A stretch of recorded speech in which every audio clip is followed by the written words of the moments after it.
Donc pourquoi parler de Bitcoin au Sénégal? Ça a l'air d'être un concept assez éloigné pour tout le monde, je pense. Et pourtant, au Sénégal, il existe un peu plus de 200 000 utilisateurs de Bitcoin.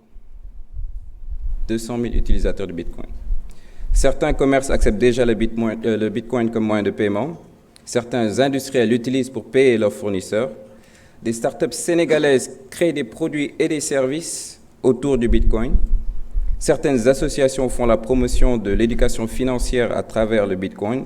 Et certaines sociétés d'investissement proposent des véhicules d'investissement basés sur le Bitcoin.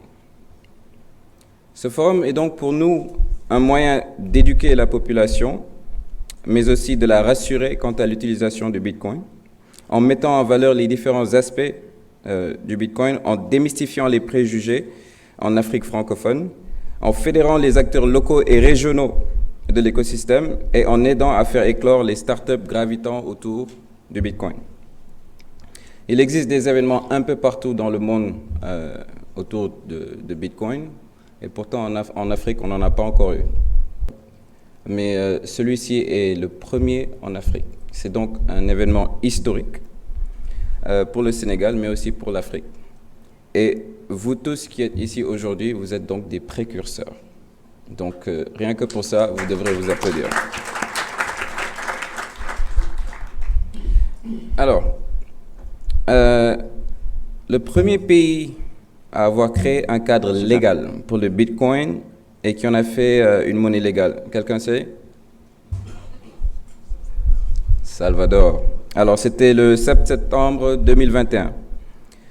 Est-ce que vous connaissez un pays africain qui a fait pareil? C'est qui? Centrafrique. République centrafricaine, effectivement. Donc, le 25 avril 2022, qui est devenu le deuxième pays à avoir créé un cadre légal.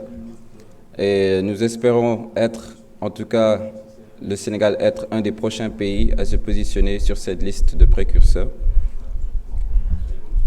Donc, il faut quand même rappeler que cet événement est un événement gratuit. Et il est gratuit parce que nous avons eu l'appui de sponsors et de partenaires que nous ne manquerons pas de saluer et de remercier au passage. Je vais vous nommer, vous saluer et vous remercier. On a Ledger, un sponsor. Merci d'applaudir quand même pour les sponsors. Il y a Fedi et il y a Calispot qui sont nos sponsors. Nous avons aussi des partenaires. Il faut penser Atos. Nous avons Force N, Orange, Voltage, Galsendev, UVS, Harala, MallUp et Studio SP95. Mais c'est pas tout. On a aussi des sponsors médias, il faut les remercier aussi quand même. On a Coin Tribune, on a le Tech Observateur et nous avons aussi Social Netlink. Donc, vraiment, nous vous remercions. Alors, j'ai une petite surprise pour vous, mais il faudrait que vous puissiez y mettre du vôtre pour participer à une toute petite activité.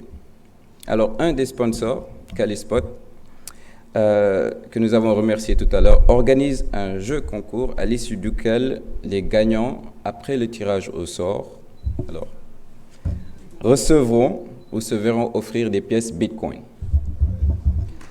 Alors,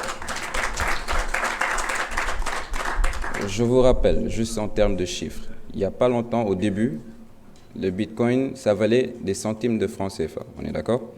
Aujourd'hui, ça vaut des dizaines de millions de francs CFA. Donc pensez, si vous avez envie d'avoir quelques dizaines de millions à travers quelques bitcoins, je vous dis un peu comment ça marche. Le principe est très simple. Alors vous verrez ces kakemono Calispot. Il y a un QR code sur ces kakemono. Vous en avez là, vous en avez dehors, un peu partout. Le principe est simple. Vous scannez le QR code, vous répondez à une série de questions, ça devrait vous prendre 3 à 5 minutes. Et ensuite, vous soumettez vos réponses et après le tirage au sort, les vainqueurs recevront leurs pièces. Alors, qui va jouer? Ah, vous voulez pas d'argent, d'accord, il n'y a pas de problème. Non, mais allez-y, il faut jouer. Alors, je vais passer la parole très rapidement à Mohamed Kouta, qui va venir nous faire quelques présentations et introductions. Et comme ça, nous pourrons dérouler le reste du programme aujourd'hui. Merci à tous.